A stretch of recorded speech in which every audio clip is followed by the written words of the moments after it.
అనే ఒక వాక్యం ఉంటుంది, తెలుసా మీకు? తెలుసా? ఆనందించండి, మరలా చెప్తున్నాను ఆనందించండి. తీయండి. ఫిలిప్పీలకు రాసిన పత్రిక 4వ అధ్యాయం 4వ వచనం చదవండి. ఫిలిప్పీలకు రాసిన పత్రిక 4వ అధ్యాయం 4వ వచనం.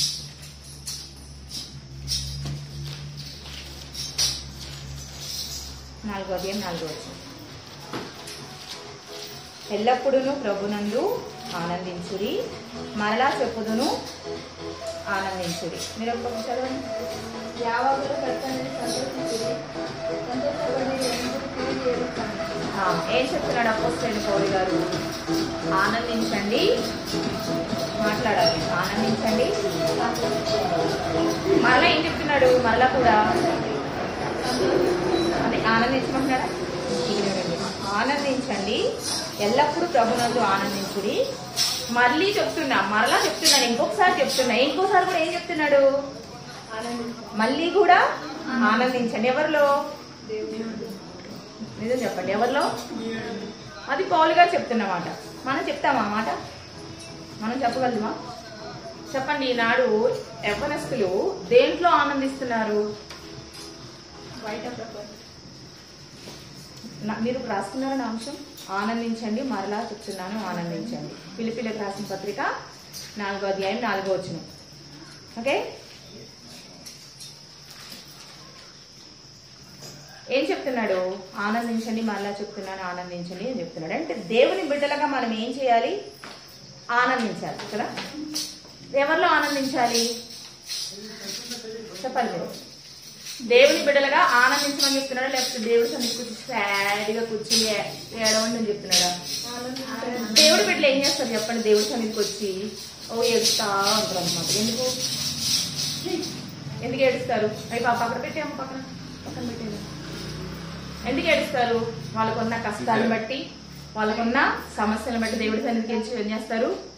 ఏడుస్తూ ఉంటారు. ఎవరైనా అమ్మ ఏమైందమ్మా అంటే ఏమంటారు? ఎన్ని కష్టాలు రండి నాకు అంటారు అనగా. దేవుడు ఏం చెప్తున్నాడు? దేవుడి సన్నిధికి వచ్చినప్పుడు ఏం చేయాలంటే మనం ప్రభునందు, అంటే మనం ఎక్కడుంటే అక్కడ ప్రభునందు ఎలా ఉండాలి? ఆనందంగా ఉండాలి, సంతోషంగా ఉండాలి. ఓకే, ఇక్కడ మరలా చెప్పినా కూడా అదే చెప్తున్నాడు. కానీ ఈ లోకంలో చూసుకుంటే కనుక దేవుడి సన్నిధిలో ఆనందిస్తున్నారా, లోకంలో ఆనందిస్తున్నారా? లోకంలోనే ఆనందిస్తున్నారు కదా. ఈనాడు యవనస్తులు లోకంలో ఆనందించడానికి గల కారణాలు నా ప్రశ్న. ఈ లోకంలో యవనస్తులు లోకంలో ఆనందించడానికి కారణాలు. పెన్న కూడా లేదు. పెన్న ఎవరన్నా ఉంటే సాయం చేయండి అమ్మా. మీకొద్దా?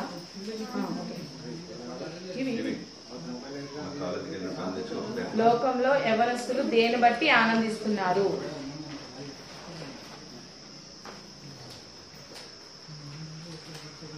రాస్తున్నారా? ఇప్పుడు రాయండి. దేని బట్టి ఆనందిస్తున్నారు? పాయింట్ రాయండి. ఎవరు కాదు, ఒకరి దాంట్లో ఒక చూడదు. లోకంలో యవనస్తులు, మీరు కూడా వస్తారా? మీరు లోకంలో దేన్ని బట్టి ఆనందిస్తున్నారు? 1 by 1 రాయండి. 1 2 3 4. దేని బట్టి ఆనందిస్తున్నారు యవనస్తులు?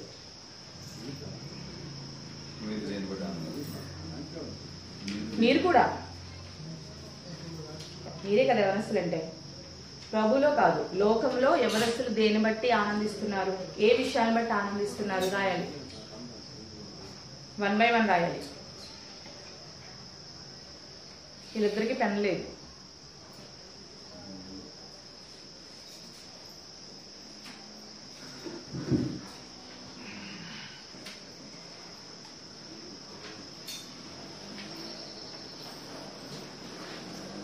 ఇది అయిపోయిందని చెప్తే నేను ముందుకు వెళ్తాను. యవనస్తులు లోకంలో దేన్ని బట్టి ఆనందిస్తున్నారు?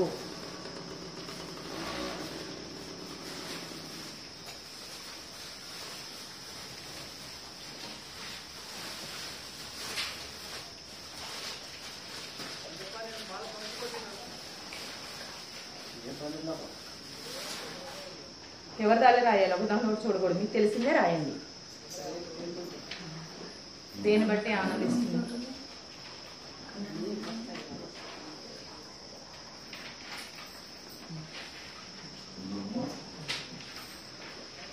దేని బట్టి ఆనందిస్తున్నారు? రాసిన చెప్పండి, రాస్తారండి.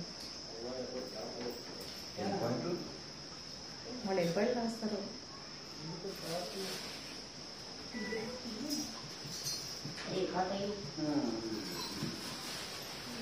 పేపరే నాకు ఇవ్వక్కర్లేదురే, తప్పులున్నా పర్లేదు, రాయండి. తప్పులు వచ్చినా పర్లేదు, నీకు అర్థమైతే చాలు. ఇక్కడ నేను ఎగ్జామ్ పెట్టట్లేదు, మిమ్మల్ని అడుగుతున్నా.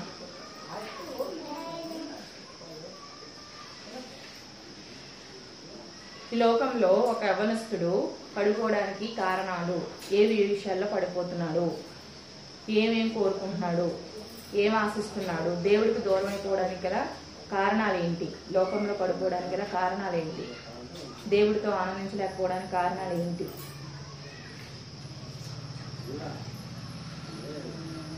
ఇప్పుడు దేవుడి మందిరానికి కొంతమంది రాలేకపోవడానికి గల కారణాలు ఏంటి? ఎందుకు రాలేకపోయేవాళ్ళు? వాళ్ళు ప్రభుతో ఆనందించడానికి ఇష్టపడట్లేదు కదా, ఎందుకని?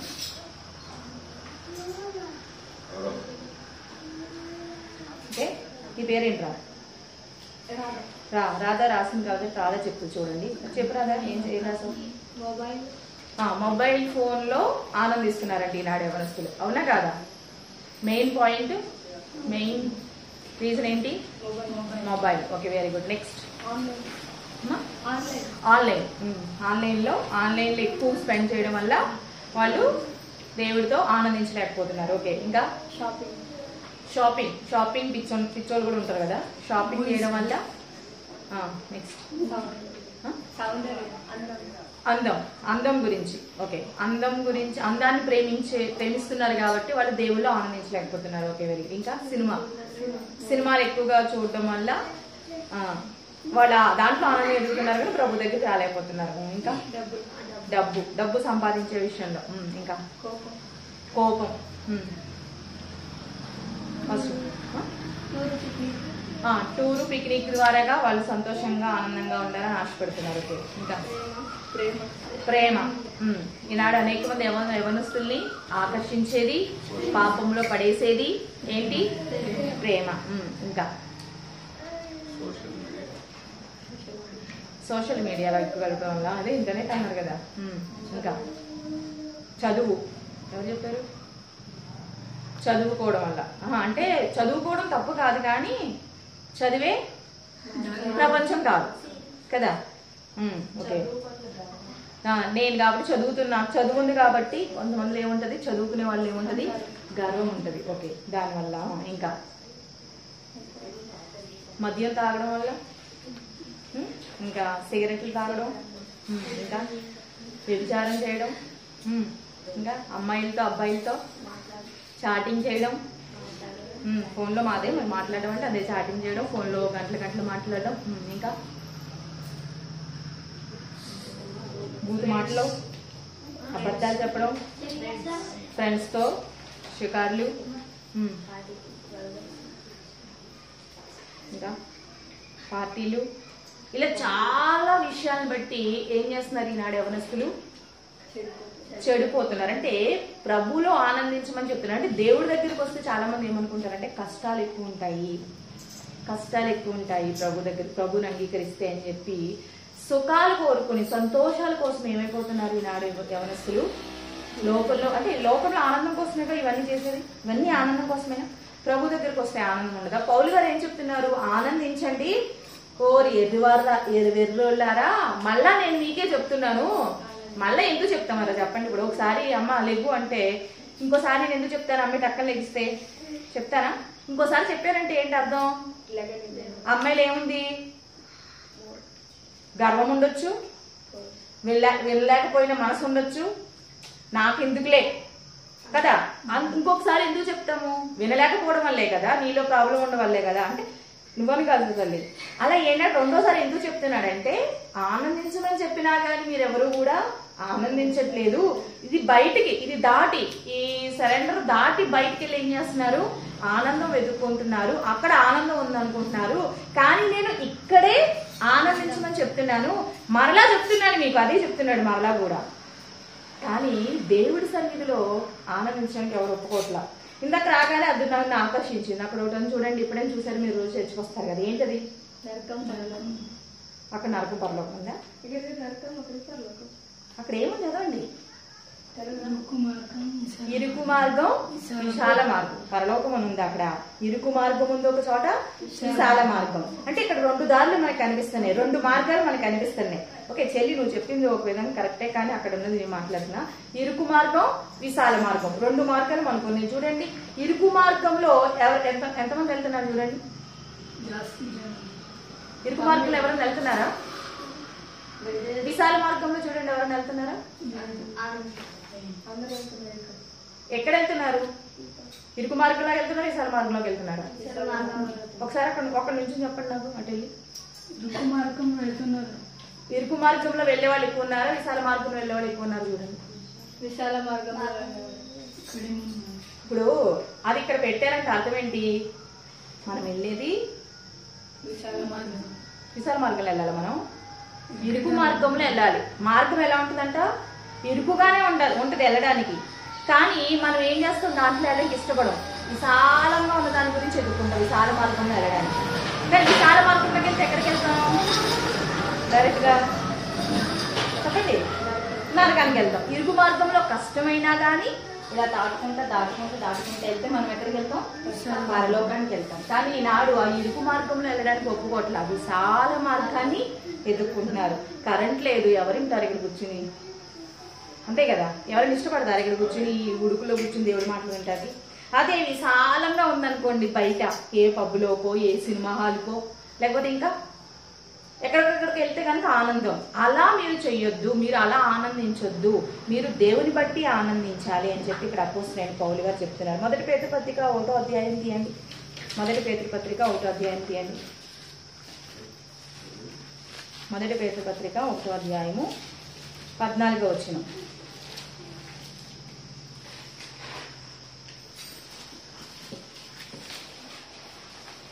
ನೀವು ಮುಂಚೆ ಜ್ಞಾನಿಗಳಾಗಿದ್ದಾಗ ನಿಮಗಿದ್ದ ದುರಾಶೆಗಳು ಅನುಸರಿಸಿ ನಡೆಯುತ್ತಿರುವುದರಿಂದ ನಿಮ್ಮನ್ನು ಕರೆದಾತನು ಪರಿಶುದ್ಧನಾಗಿರುವ ಪ್ರಕಾರವೇ ನೀವು ವಿರುದ್ಧರಿಗೆ ತಕ್ಕಂತೆ ನಿಮ್ಮ ಎಲ್ಲ నడవడికే పరిశుద్ధరాగిరి. అంటే ఏం చెప్తున్నాడు ఇక్కడ? పరిశుద్ధంగా ఉండమని చెప్తున్నాడు. ఆయన పరిశుద్ధుడు అంట, మనందరూ ఎలా ఉండాలంట?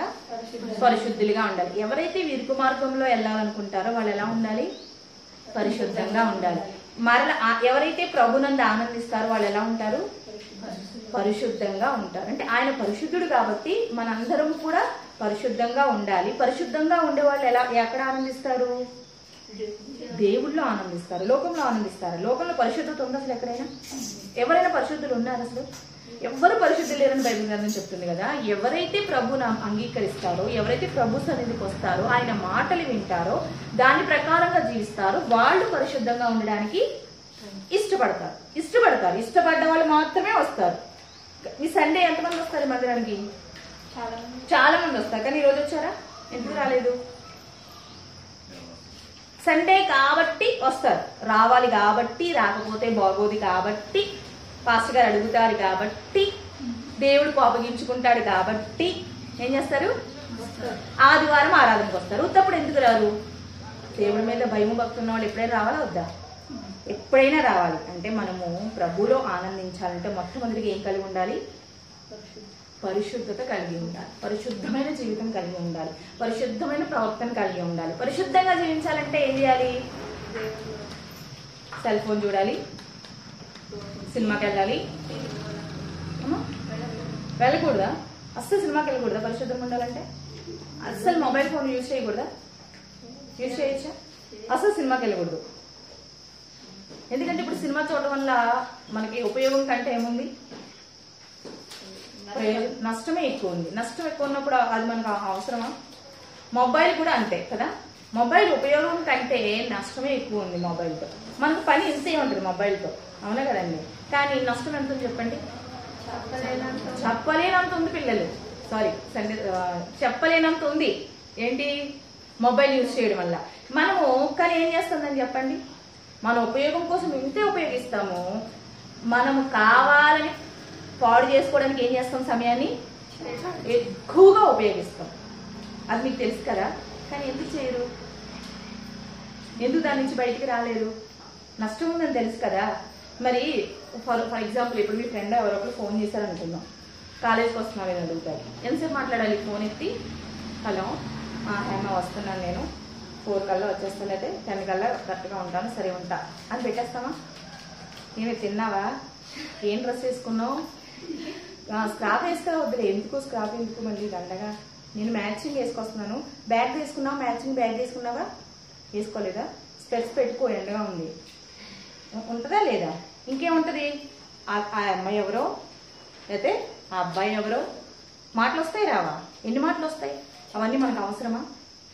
అవన్నీ మనం మాట్లాడవచ్చా? మన పని ఏంటి? ఫోన్ ఏమి యూజ్ చేసుకోవాలి?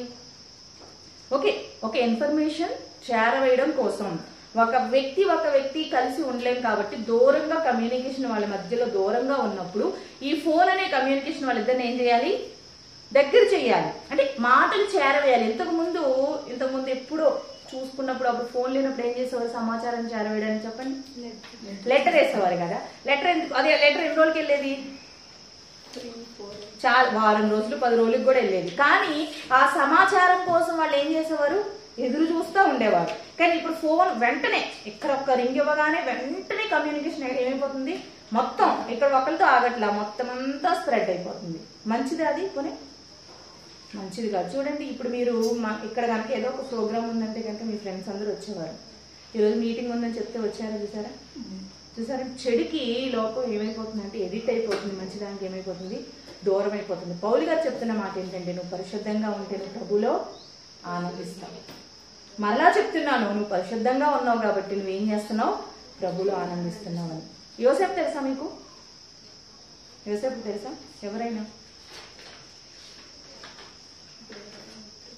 చెప్పాలి. యోసేపు ఎవరు అమ్మా? చెప్పండి మరి మీకు. యోసేపు ఎవరు? ఎక్కడ ఉంటాడు? కొనే ఎక్కడ ఉంటాడు? దేవుడు యోసేపు కాదు. బైబిల్లో ఆదికాండంలో యోసేపు ఉంటాడు. యాకోబు తెలుసా? యాకోబుకి ఎంతమంది కుమారులు?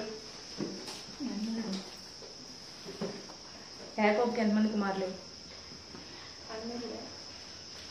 యాకోబుకి ఎంతమంది కుమారులు? 12 మంది. ఒక కుమార్తె, 13 మంది సంతానం. దాంట్లో 11వ వాడు ఎవరు? యోసేపు. తేలి ఆదికాండము 39వ అధ్యాయం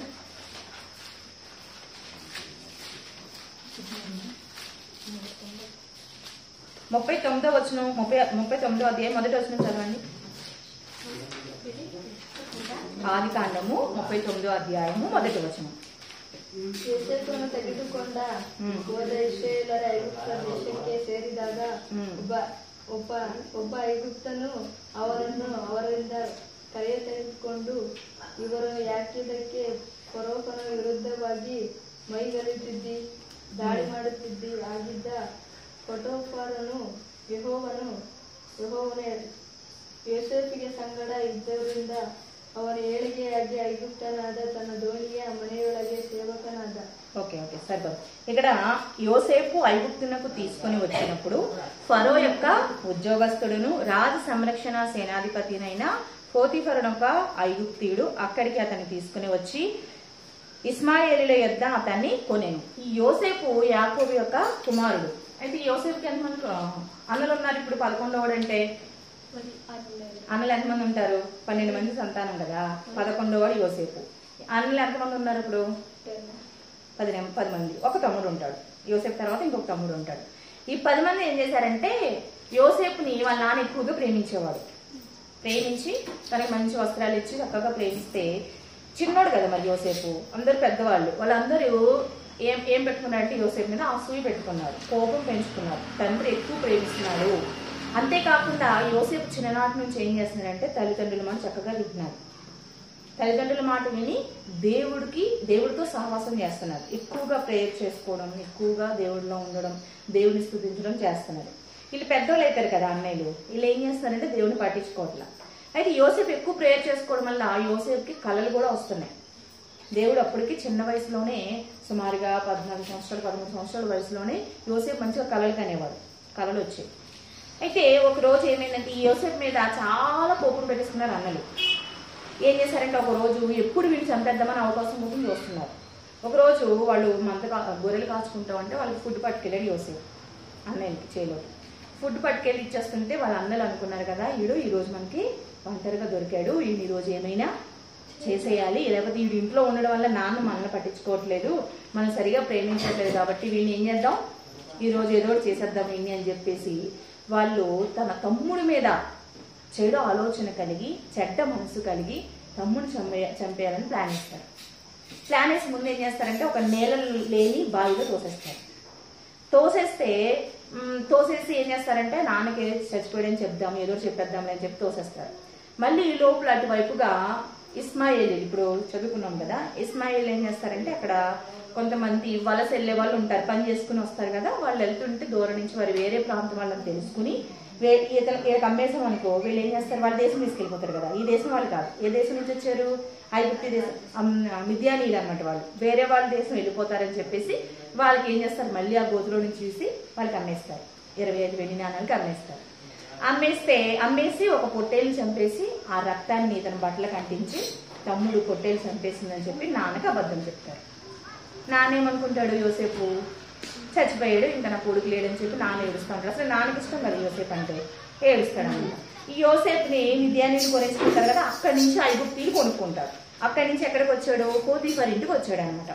ఇప్పుడు మనం చదువుకున్నాం కదా, పోతీఫర్ ఇంటికి వచ్చినప్పుడు అతను ఏం చేశాడు అన్నది చూడండి 2వ వచనంలో, యెహోవా యోసేపునకు తోడైండెను గనుక అతడు వర్ధిల్లుచు తన యజమానుడకు ఐగుప్తీయుని ఎంట ఉండెను, యెహోవా అతనికి తోడై ఉండెను.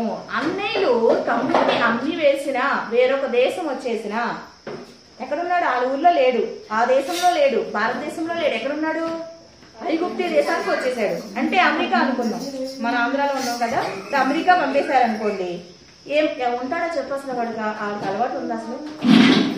కొన్నాడు ఏమైనా చదువుకోవడానికి వెళ్ళాడా? ఎలా వెళ్ళాడు? అన్నయ్యలు అమ్మేశారు. ఒక కూలివాడిని ఎలా అమ్మేస్తారు, ఒక కూలివాడిని కొనుక్కుంటారు కదమ్మా పని చేయించుకోవడానికి ఇంటికాడ, అలా వేరే వాళ్ళు అతను కొనేసుకున్నారు. అమ్మేసిన తర్వాత ఐగుప్తు ఇంటికి వచ్చిన తర్వాత ఫరో ఇంటి దగ్గర ఎలా ఉన్నాడంటే నమ్మకంగా ఉన్నాడు. ఎంత బాధపడి ఉంటాడు కదా. కానీ దేవుడు విడిచిపెట్టడానికి యోసేపుకి ఎవరు తోడుగా ఉన్నారని రాశాడు ఇక్కడ, దేవుడు తోడై ఉన్నాడు. అన్నయ్యను విడిచిపెట్టినా దేవుడు తోడై ఉన్నాడు. అయితే అక్కడ తన పని తను చేసుకుంటూ ఉండగా కిందకి రండి 7వ వచనంలో, అటు తరువాత అతని యజమానుని భార్య యోసేపు మీద కన్ను వేసి, ఎవరింట్లో అయితే పని చేస్తున్నాడు యోసేపు, అతని భార్య ఏం చేసిందంటే యోసేపు మీద కన్ను వేసింది. అంటే యోసేపు యవనస్తుడు, ఆమె పెద్ద వయసే కదా, కానీ యోసేపు చాలా అందంగా ఉంటాడు, కానీ చాలా నిదానస్తుడు. ఏ పని చెప్పినా ఆ పని చేస్తాడు నమ్మకంగా. ఎందుకంటే అతనిలో ఏముంది, దేవుని భయం ఉంది, భక్తి ఉంది, భయం కూడా ఉంది. ఏం చేసింది ఆమె, ఏం చేసింది చూడండి, అతని యజమాని భార్య యోసేపు మీద కన్ను వేసి తనతో శ్రయించమని చెప్పాను. అయితే అతడు ఒప్పక, నా యజమానుడు తనకి కలిగినదంతయు నా చేతికి అప్పగించాను కదా, నా వశమున తన ఇంటిలో ఏమి ఉన్నదో అతడు ఎరుగడు, ఈ ఇంటిలో నాకంటే పైవాడు ఎవడూ లేడు, నీవు అతని భార్యవైనందున నిన్ను తప్ప మరి దేనిని నాకు అప్పగించలేదు. అర్థమైందా? ఆ యజమానుడు ఏం చేశాడు, ఈ ఇంట్లో సమస్తం మీద నీకు అధికారం ఉంది, నువ్వే పనైనా చెయ్యి, నువ్వేదైనా చెయ్యి, అంత నమ్మకం సంపాదించుకున్నాడు యోసేపు. కానీ భార్యను మాత్రం యోసేపు అప్పగించలా. ఎవరైనా అప్పగిస్తారండి? మొత్తం ఇంటి పని అంతా చెప్తారు కానీ ఇంట్లో మనుషులను అప్పగించారుగా. కానీ ఈమెం చేస్తుంది, ఆ యోసేపుని నాతో పాపం చెయ్యి, నాతో శ్రయించు అని చెప్పి తను రోజు బాధిస్తూ ఉంది అనమాట, బాధ పెడతా ఉంది. కానీ అతను ఏం చెప్తున్నాడు, అవకాశం వచ్చిందా లేదా పాపం చేసే అవకాశం వచ్చిందా యోసేపుకి? వచ్చింది కదా. ఇప్పుడు పాపం చేయాలంటే చేయొచ్చా చేయకూడదా యోసేపు? తర్వాత వదిలేండి, చెయ్యొచ్చా లేదా? ఇప్పుడు అవకాశం వచ్చిందా? ఇప్పుడు యోసేపు దగ్గరికి ఒక ఆమె చేయమంటుంది, నాతో పాపం చేయొచ్చు కదా. నా యజమానుడు చూస్తాడా ఏంటి? చూస్తాడా యజమానుడు? యజమానుడు చూడడు. యజమానుడు భార్య వచ్చి నాతో నువ్వు శ్రయించు, నాతో పాపం చెయ్యి అని అడుగుతుంటే, అంటే పాపం చేసే అవకాశం యోసేపుకి వచ్చినా కానీ యోసేపు ఏం చేశాడు? కింద చదవండి, 12వ వచనం చదవండి.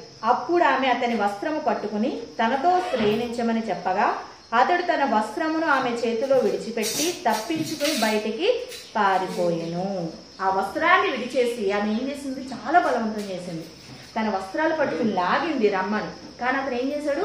ఆ వస్త్రాన్ని అక్కడ విడిచిపెట్టేసి పారిపోయాడు. కానీ యోసేపు వేరే ప్రాంతానికి వెళ్ళాడు. అక్కడ ఎవ్వరు చూడరు, ఎవ్వరు అడగరు. యజమానుడికి తనంటే చాలా నమ్మకం. అక్కడ పాపం చేసే అవకాశం యోసేపుకి వచ్చింది. కానీ యోసేపు పాపం చేశాడా? ఏం చేశాడు? పారిపోయాడు. ఎందుకు పారిపోయాడు? దేవుడు చూస్తాడని యోసేపు. ఇక్కడ నా యజమానుడు చూడకపోవచ్చు, నా అన్నలు చూడకపోవచ్చు, మా నాన్నకు తెలియకపోవచ్చు, మా అమ్మకు తెలియకపోవచ్చు, కానీ ఎవరు తెలుసు? దేవుడు చూస్తున్నాడు. పారిపోయాడా లేదా? ఆ వస్త్రాన్ని విడిచిపెట్టి పారిపోవడం వల్ల ఆ వస్త్రం వంకతో ఆమె ఏం చేసిందో తెలుసా? యోసేపు నన్ను చెరపాలని చూశాడు, నా దగ్గరికి వచ్చాడు, ఇదిగో తన వస్త్రము సాక్ష్యము అని చెప్పి ఆ పోతిఫర్ భార్య యోసేపుని చెరసాల్లో వేయించింది. కింద మీరు చదువుకుంటే తర్వాత చదువుకోండి ఈ అధ్యాయం. ఏం చేసిందండి? పాపం చేయమని అడిగింది ఎవరు? పోతిఫర్ భార్య. కానీ ఇక్కడ తను ఒప్పుకోకపోయేసరికి ఏం చేసింది? తన మీదే రివర్స్ కేసు పెట్టింది. కానీ ఇక్కడ పాపం చేసిన పరిస్థితి వచ్చిన యోసేపు పాపం చేయలేదు. ఇప్పుడు నేను మీకు ఇది ఎందుకు చెప్పాలనుకుంటున్నానంటే, ఎన్నో పరిస్థితులు మనకి పాపం చేయడానికి, ఎన్నో పరిస్థితులు మనల్ని ఏం చేస్తాయి?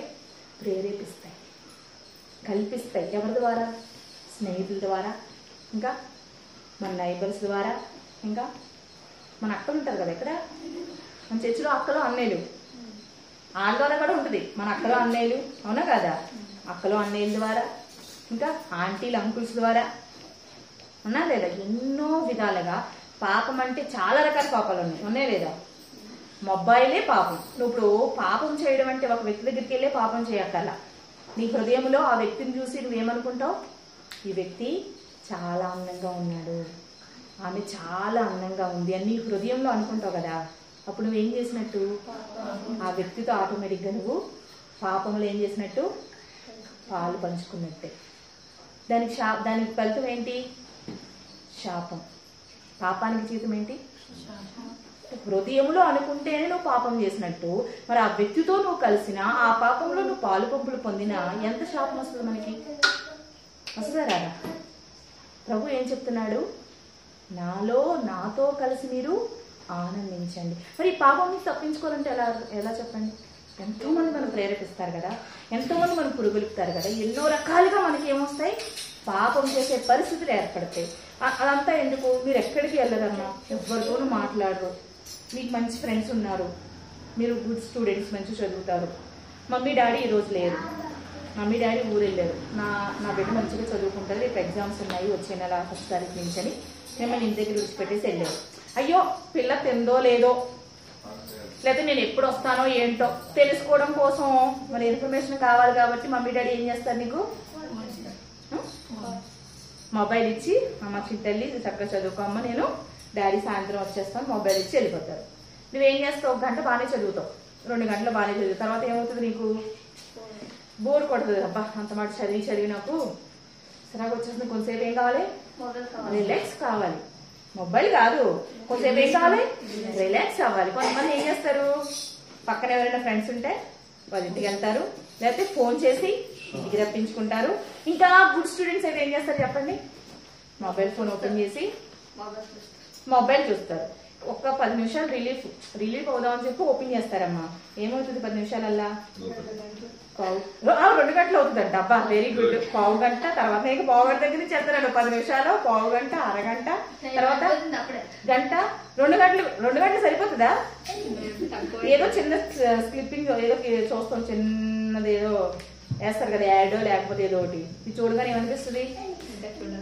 ఇదేదో భలే ఉంది, మమ్మీ డాడీ వచ్చేటికి టైం పడుతుంది, ఇప్పుడు చదివి తీసుకొచ్చింది కాబట్టి కొంతసేపు రిలాక్స్ అవుతుంది. ఎప్పుడు ఏమవుతుంది కాసేపు, నేను ఇప్పుడు చూసినంత మాత్రాన నాకు ఏమైనా అయిపోతుంది ఏంటి? ఏమైనా అవుతుందా? అవ్వదని చెప్పి ఏం చేస్తావు? 2 గంటలు, 3 గంటలు, 4 గంటలు అలా ఈ రోజుతో ఊరుకుంటుందా? మళ్ళీ ఏమనిపిస్తుంది? పొద్దున్న మొన్న చూసావు అది మళ్ళీ అదేమవుతుంది? పాపం ఏమైపోతుందంట? పరిపక్వమై పెరిగి ఏమైపోతుంది? మరణాన్ని కంటది. అప్పుడు ఏమైపోతుంది మన జీవితం? మరి దాని నుండి తప్పించుకోవాలంటే ఏం చేయాలి చెప్పండి? దేవుడితో సహవాసం చేయాలి. అలాంటి పాపము పాపంలో నుంచి మనకి చాలా మంది ప్రేరేపిస్తారు కదా, ఎలా అయినా ప్రేరేపించచ్చు కదా. కొంతమంది ఫ్రెండ్స్ వచ్చి ఎంతసేపు చదువుతావే, ఏం చదువుతారా అంటే, అలా చాలా పరిస్థితులు. ఆ పరిస్థితిని తప్పించుకోవాలంటే ఏం చేయాలంటే దేవుడితో సహవాసం. ఇంకేం చేయాలి? ఎలా చేయాలి కొన్ని దేవుడితో సహవాసం? ప్రేయర్ వాక్యం. ఏమ్మా ప్రార్థన చేయండి, ఇప్పుడు ఎంతసేపు చేస్తావు నువ్వు?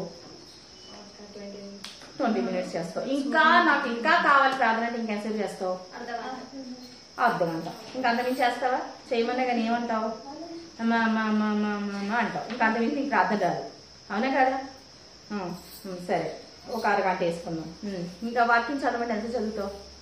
ఎన్ని అధ్యాయాలు చదువుతావు? 2 అధ్యాయాలు. 2 అధ్యాయాలు చదవడం ఇష్టమా నీకు, లేకపోతే అసలు ఏం చెప్తున్నాడు అన్నది నీకు కావాలా? సరే, 2 అధ్యాయాలు చదువుతాను. ఈ అమ్మాయి ఏం చేసింది? ప్రార్థన చేసింది, వాక్యం చదివేసింది, సహవాసం చేసేసినట్టే దేవుడితో, అంతే కదా. దేవుడితో సహవాసం అంటే ప్రార్థన చేయడం, వాక్యం చదవడం అయిపోయింది. పాపం చేయవా నువ్వు? అరగంట ప్రార్థన చేస్తున్నట్టు కదా. 2 అధ్యాయాలు అంటే ఎంత చదువుతావమ్మా? చదువుకునే పిల్లలు 10 నిమిషాలు, పావు గంట. ఏమి వీళ్ళు గంట కూడా అవలేదు. గంట కూడా 6 నెలలు సహవాసం చేస్తారంట. వారు వీరు వారు అవుతారంట. ఏంటమ్మా నువ్వు గంటన్నర సహవాసం చేస్తేనే దేవుడితో సహవాసం చేసినట్ట? మరి ఎలాగా? అంటే రోజు ఇంక అమ్మాడు కూర్చుని వేసేయా, నీకు వందనాలు వేసేయా, అధ్యాయాలు అధ్యాయాలు అధ్యాయాలు అధ్యాయాలు చదివి చదివి మోకాల మీద చేసి చేసి చేసి ఏం చేస్తావు? ఇంకా 2వ రోజు ప్రార్థన చెయ్యి, వాక్యం చదువు. ఒక రోజు పెట్టుకుంటావు అలాగంటే. 2వ రోజు ఇంకా నీకేమవుతుంది? విరక్తి కలుగుతుంది కదా. మరి ఏం చేయాలి సహవాసం చేయాలంటే? ఏం చేయాలి చెప్పాలి? మీరు ఇప్పుడు సహవాసం చేస్తున్నారు కదా దేవుడితో, ఏం చేయాలి చెప్పు? తీయండి 119వ కీర్తన 1వ చరణం. 119వ కీర్తన 1వ చరణం తీయండి.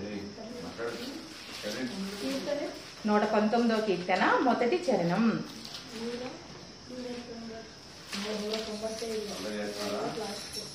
అందరు తీయాలి. 119వ కీర్తన 1వ చరణం. కీర్తనని చరణాలు అంటారు, వచనాలు అనరు. కీర్తనని చరణాలు అంటారు, వచనాలు అనరు. 119వ కీర్తన 1వ చరణం నేను చదువుతున్నా, నేనండి. యెహోవా ధర్మశాస్త్రమును అనుసరించి నిర్దోషముగా. 119వ కీర్తన 119 19 1వ చరణం. యెహోవా ధర్మశాస్త్రమును అనుసరించి మాట్లాడొద్దు. పిల్లలు కూడా సరే మాట్లాడారంటే మీరు ఇలా కూర్చోండి, దగ్గర కూర్చోమంటే పిల్లలు దూరం కూర్చోండి, దూరం కూర్చోండి.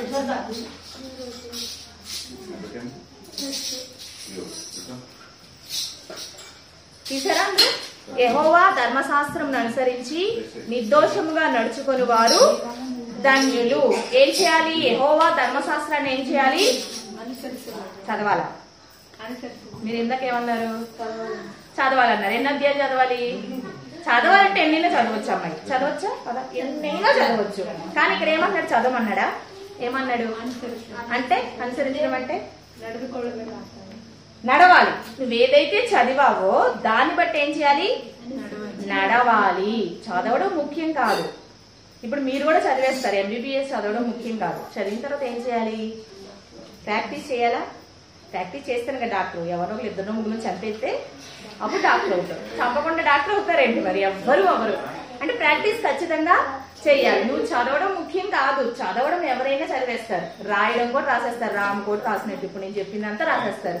అది ముఖ్యం కాదు. ఏం చేయాలి? మీరు ఏదైతే చదివారో, ఏదైతే విన్నారో, ఏదైతే రాశారో దాని ప్రకారంగా మీరు ఏం చేయాలి? నడవాలి. నడవకపోతే ఏమవుతుంది? నువ్వు ఎగ్జామ్ చదివి ఎగ్జామ్ ఫెయిల్ అయ్యి మనకి ఏం చేస్తావు?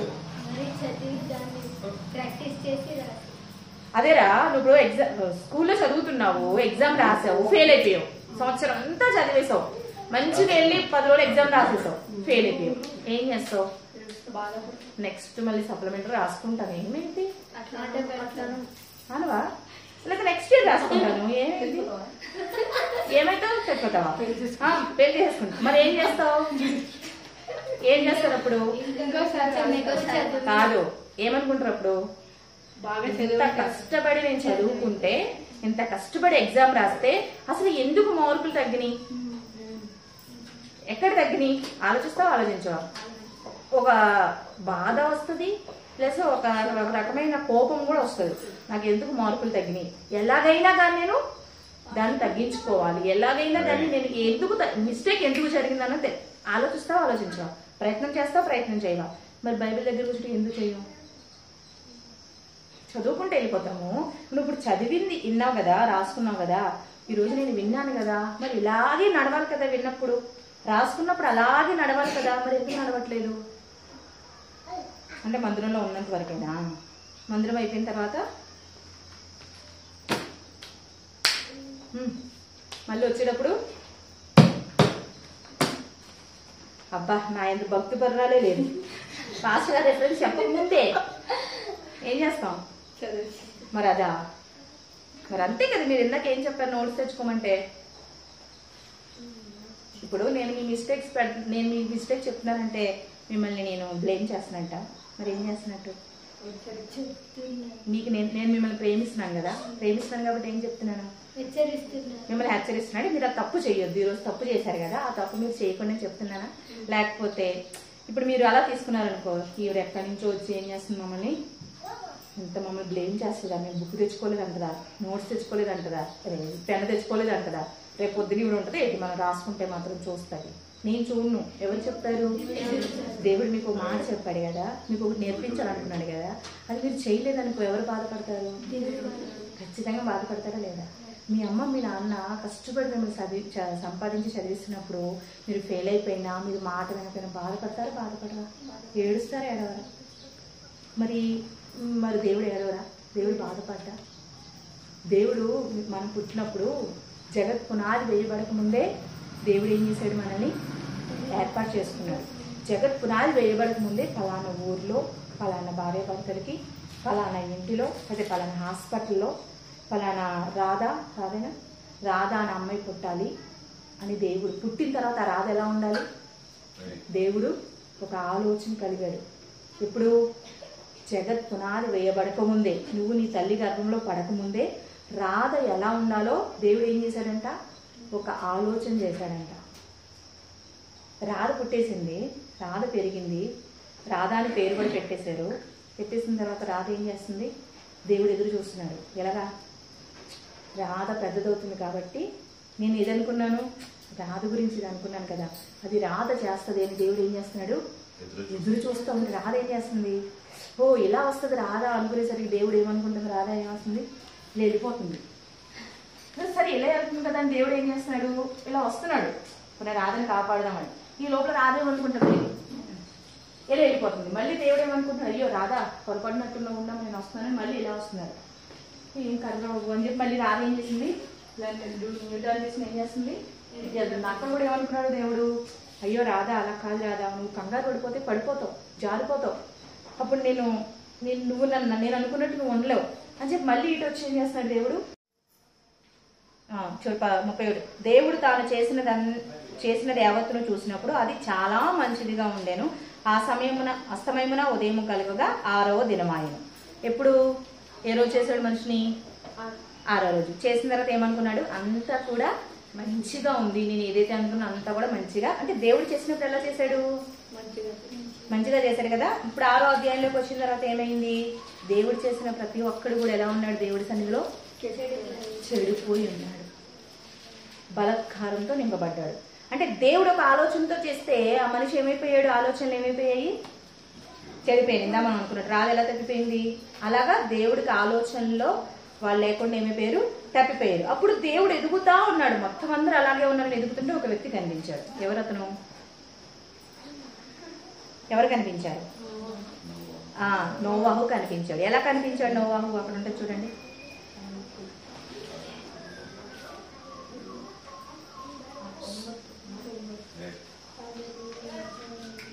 తొమ్మిదో వచనం, 8వ వచనం, 6వ అధ్యాయం 8వ వచనం.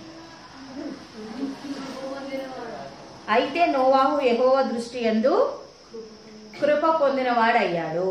చేసిన ప్రతి ఒక్క మనిషి కూడా దేవుని సన్నిధిలో ఏమైపోయారు? మనుషులందరూ ఏమైపోయారు? దేవుడి సన్నిధిలో చెడిపోయారు. కానీ ఒక్క నోవాహు మాత్రం ఎలా ఉన్నాడు? నీతిమంతుడుగా ఉన్నాడు, నిందారహితుడిగా ఉన్నాడు, దేవుని యందు కృప పొందినవాడిగా ఉన్నాడు. పైన కూర్చున్నాడు. అంటే ఒక్క నోవాహు మాత్రమే ఎలా ఉన్నాడు? దేవుడు ఆలోచనకి తగినట్లుగా నడిచాడు. అప్పుడు నోవాహు దగ్గరికి వచ్చి దేవుడు నోవాహుని పిలిచి నోవాహుతో చెప్తున్నాడు, నేను చేసిన జనులందరూ కూడా నా మాట వినట్లేదు, వాళ్ళందరూ కూడా తప్పిపోయారు, చెడిపోయారు. నోవాహు, నువ్వు ఒక్కడవే నా ఎదుట నమ్మకంగా ఉన్నావు, యథార్థంగా ఉన్నావు, నీతిగా ఉన్నావు, నిందారహితుడుగా ఉన్నావు, కాబట్టి నేను నీకు పని చెప్తాను, చేస్తావా అని అడిగాడు. అప్పుడు నోవాహు ఏం చేశాడు? ఆల్రెడీ నోవాహు నీతిమంతుడు, యథార్థం, నిందారహితుడు అంటే ఏంటి? ఆల్రెడీ దేవుడితో సంబంధం కలిగి ఉన్నాడు, దేవుడితో సహవాసం చేస్తున్నాడు. కాబట్టి ఏమన్నాడు? అలాగే ప్రభు నువ్వేం చెప్తే అది చేస్తా. ఏం చెప్పాడు నోవాహుకి? ఏం చెప్పాడు? నువ్వు ఒక వాడ చెయ్యాలి. ఏమన్నాడు? ఒక వాడ చెయ్యి. ఎందుకంటే నేను చేసిన ఈ నరులందరూ కూడా ఏమైపోయారు? చెడిపోయారు. కాబట్టి వీళ్ళందరినీ నేను తీసేయాలనుకుంటున్నా. ఎందుకంటే వీళ్ళ వల్ల భూమి ఏమైపోతుందంట? శపితమైపోతుందంట, శపింపబడుతుందంట. కాబట్టి వీళ్ళు భూమి మీద ఉండకుండా తుడిచివేయాలి. కాబట్టి ఒక్క అవకాశం ఇద్దాం వీళ్ళకి. నువ్వు ఒక వాడ చేయి. ఆ వాడ చేసి వీళ్ళందరికీ చెప్పు, కొన్ని రోజుల్లో జలప్రళయం రాబోతుంది. ఆ జలప్రళయంలో మీరు అందరూ కొట్టుకుని చనిపోతారు. అప్పటి వరకు వర్షం లేదు, నీళ్లు లేవు, నీళ్ళు ఏమిటో కూడా వాళ్ళకి తెలియదు, వర్షం తెలియదు. వాళ్ళకి చాలా హాయిగా బతుకుతున్నారు. అందుకే పాపం కూడా ఏమైపోయింది? దాని మధ్యలో విస్తరించేసింది. దేవుడికి విరుద్ధంగా బ్రతుకుతున్నారు. నోవాహుతో చెప్పగా నోవాహు నేను చేస్తానన్నాడు. నోవాహు ఏం చేశాడంటే వాడ కట్టడం మొదలుపెట్టాడు. దేవుడు కొన్ని సలహాలు సూచనలు ఇచ్చాడు, ఎలా వాడ కట్టాలి, దేనితో కట్టాలి అన్నీ కూడా. నోవాహు మొదలుపెట్టి కడుతున్నాడు. నోవాహు ఏం చేస్తున్నాడు తెలుసా? వాడ కడతా అందరికీ చెప్తున్నాడు, ఒరే బాబు, మీరు ఇప్పటికే దేవుడి దగ్గర చెడిపోయి ఉన్నారు, దేవుడి దగ్గర మీరు తప్పు చేశారు, మనకి జలప్రళయం రాబోతుంది, మీరు అందరూ నశించిపోతారు, నా మాటిని నా దగ్గరికి వచ్చేయండి, నేను వాడ కడతాను. ఇదిగో దేవుడు నాతో చెప్పాడు ఈ వాడ కట్టమన్నాడు. మీరు కనుక నా దగ్గరికి వస్తే మీరు ఈ వాడలో ఉండొచ్చు, నాతో సహకరించండి, నేను కట్టే వాడ మీరు వచ్చేయండి, మనం కట్టుకుని వాడు చక్కగా మనం ఈ వాడలో ఉన్నాం, దేవుడు నాకు చెప్పాడు అంటాడు. ఏమన్నారు? ఒరే ఎర్రోడా, ఏంటో ఏం మాట్లాడుతున్నావు? వర్షమా? నీ బతుకు నీ ఫ్రెండ్ చూసావు అంటారా? అనుంటారా? అనుంటారండి. వర్షం ఎందుకు వస్తుంది? అసలు నీళ్ళు అయ్యి అసలు వర్షం వస్తుందా? నువ్వు ఏం చెప్పి నీకైనా పెచ్చెక్కిందా? మేదా మేము ఎందుకు వస్తాం? నువ్వు చెప్తే మేము ఎందుకు వెళ్తాం? 120 సంవత్సరాలు చెప్పాడు కదా. ఎన్ని సంవత్సరాలు? 120 సంవత్సరాలు. ఒక్కళ్ళు కూడా వెళ్ళా, నోవాహు కుటుంబం తప్ప ఒక్కళ్ళు కూడా వెళ్ళా. వచ్చిందా రాలేదా జలప్రళయం? వచ్చిందా? ఏమైపోయారు అందరూ? అప్పుడు ఆ గాలికి, ఆ తుఫానికి ఈ నోవాహు ఏం చేస్తున్నాడు? చక్కగా సేఫ్ గా ఉంటాడు. అందరూ ఏమైపోతున్నారు? నోవాహు దగ్గరికి వచ్చి తలుపు తీ అంటున్నారు. తలుపు ఎవరు వేశారు? దేవుడు వేసేసాడు కదా. మళ్ళీ తలుపు తీయడానికి ఉందా? నోవాహు చెప్తే విన్నారా? అప్పుడు వచ్చి ఏం చేస్తున్నారు? కొడుతున్నారు. కానీ ప్రయోజనం లేదు. 120 సంవత్సరాలు, 1 సంవత్సరం, 2 సంవత్సరాలు, 3 సంవత్సరాలు, 120 సంవత్సరాలు మాటలమ్మా. 120 సంవత్సరాలు చెప్పిన వాళ్ళు ఏం చేయలేదు? దేవుని మాట వినలేదు. మరి మనం తప్పించుకోవాలంటే ఏం చేయాలి? దేవుని వాక్యాన్ని అనుసరించి నడుచుకోవాలి. నోవాహు అనుసరించి నడుచుకున్నాడు కాబట్టి ఏమయ్యాడు? ఆ జలప్రళయంలో తన కుటుంబం కొట్టుకుపోకుండా కాపాడబడింది. రక్షణ అనే వాడిని సిద్ధపరచుకున్నాడు, తన కుటుంబం రక్షించబడింది. మరి మనం కూడా దేవుళ్ళో ఉండాలంటే వాక్యం చదవడం కాదు, వాక్యం వినడం కూడా కాదు. మొదటి కీర్తన చదవండి. ఏం చెప్తున్నాడు మొదటి కీర్తనలో? మొదటి చరణం చదవండి. మొదటి కీర్తన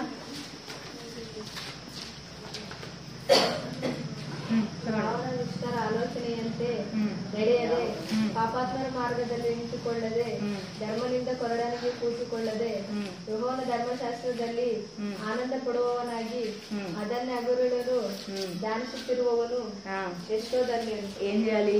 దివారాత్రులు కూడా చదువుకోవాలా? ఇంటనే ఉండాలా? కానీ ఏం చేయాలి? ధ్యానించాలి. అసలు ఏం చెప్తుంది, ఏంటి ధ్యానించడం అంటే ఏంటి? నీకు ఏదైనా ఒక ఇష్టమైతే ఏం చేస్తావు నువ్వు? దాన్ని పదే దాన్ని గుర్తు చేసుకుని నెమరు వేసుకుని దాన్ని జ్ఞాపకం తెచ్చుకుంటూ ఉంటాం. అలాగా చదివిన వాక్యాన్ని, విన్న వాక్యాన్ని పదే దాన్ని ధ్యానించుకుంటూ ఉంటే మనం ఏం చేస్తాం? ఇలా వెళ్ళాల్సిన వాళ్ళం ఇలాగే వెళ్తాం. ఇలా వెళ్తామా? ఇలా వెళ్ళగా ఏముద్దా వాక్యం మళ్ళీ రాదా తప్పు, అలా వెళ్ళకూడదు, ఇలాగే వెళ్ళాలి. లేకపోతే ఏమవుతుంది? ఇంకేముండదు, అక్కడ అయిపోయినట్టే. ఇలా వెళ్దాం అనుకున్నా ఏమవుతుంది? ఆ వాక్యం బలపరుస్తుంది. అందుకే ఏం చెప్తున్నాడు, వాక్యాన్ని ఏం చేయాలి, ధర్మశాస్త్రాన్ని అనుసరించి నడుచుకోవాలి. ఇంకేమంటున్నాడు చూద్దాం. 112:1 అక్కడ కాదు, 112:1 112వ కీర్తన 1 వచ్చింది. 112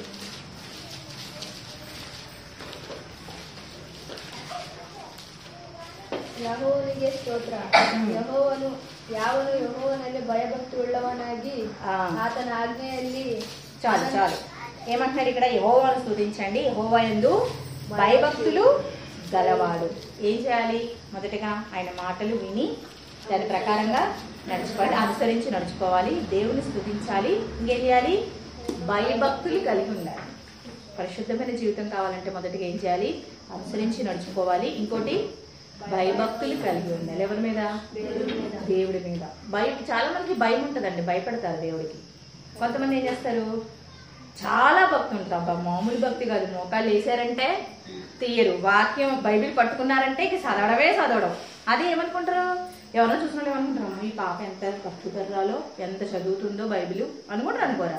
చదవడం ముఖ్యం కాదు. మీరు చదివింది ఏదైతే చదువుతున్నారో అదేం చేయాలి, నడవాలి. మీరు నడవనప్పుడు చదవకండి, నడిచేలాగుంటేనే చదవండి. మీకు అర్థమవుతుందా?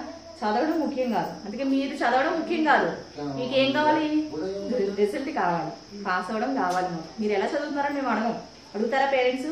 ఎగ్జామ్లో ఏం చేస్తారు, రిజల్ట్ వచ్చిన తర్వాత పాస్ అవ్వకపోతే ఏమంటే మడత పెట్టి సంవత్సరం పొడుగు కొడతారా కొట్టరండి?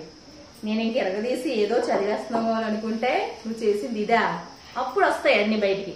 అంటే నువ్వేం చేయలేదు, సంవత్సరం అంతా కష్టపడి చదవలేదు కాబట్టి నువ్వు ఫెయిల్ అయిపోయావు. అంతేనే కాదమ్మా, అంతేగా ఫెయిల్ అవుతావు, ఎందుకు ఫెయిల్ అవుతాం? కాబట్టి మనం ఏం చేయాలి, దేవుని యందు భయభక్తులు కలిగి ఉండాలి. మనం చేసే ప్రతి పని కూడా దేవుడు చూస్తున్నాడు అని దేవుడికి భయపడాలి, మనుషులకు కాదు. అమ్మకి నాన్నకి కాదు భయపడాల్సింది, అమ్మకి నాన్నకి భయపడాలి, ప్లస్ అందుకంటే ముఖ్యంగా దేవుడికి భయపడాలి. దేవుడికి భయపడితే మనం చేసే భక్తి కూడా మంచిగా మనం చేయగలుగుతాం. దేవుడు మెచ్చుతాడు మన భక్తినప్పుడు, ఎందుకంటే మనం ఆయన చూస్తాడని ఆయన కోసం చేస్తాం కదా చేసేదంతా కూడా. అప్పుడు మనము దేవుడికి ఇష్టమైన మార్గం నడవగలుగుతాం. అంటే దేవుడి దగ్గరకు వచ్చిన వాళ్ళం ఏమవ్వాలి, భయము భక్తి రెండూ కలిగి దేవుడి సన్నిధిలో ఉండాలి. ఈ రెండిట్లో ఏది లేకపోయినా నీ భక్తి వ్యర్థమే, వేస్ట్, ఇంకా జీరో, ప్రయోజనం లేదు. కాబట్టి పరిశుద్ధంగా జీవించాలంటే మొదటిగా ఏం చేయాలి, నడవాలి. తర్వాత దేనికి, పాపము చేసే పరిస్థితులు వస్తాయి, పరిశుద్ధతను పోగొట్టుకునే పరిస్థితులు వచ్చినప్పుడు ఆ పరిస్థితి నుంచి తప్పించుకోవాలంటే నువ్వు ఏ వాక్యం అయితే వింటున్నావు దాని ప్రకారంగా నడవాలి.